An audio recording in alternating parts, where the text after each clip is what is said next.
BHMSचे शिक्षण घेणाऱ्या 21 वर्षीय तरुणीने गळफास घेऊन आत्महत्या केल्याची घटना समोर आली आहे।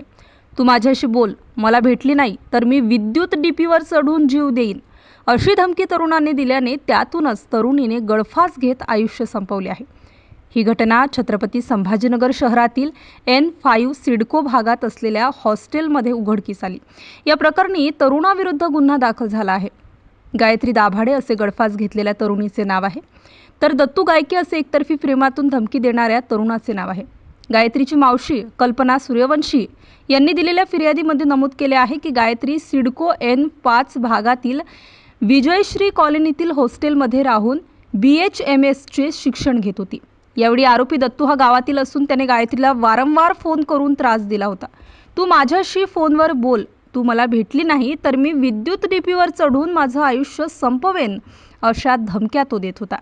दत्तूच्या सततच्या त्रासाला कंटाळून गायत्रीने हॉस्टेलमधील फॅनला दोरीच्या सहाय्याने गळफास घेऊन आयुष्य संपवलं।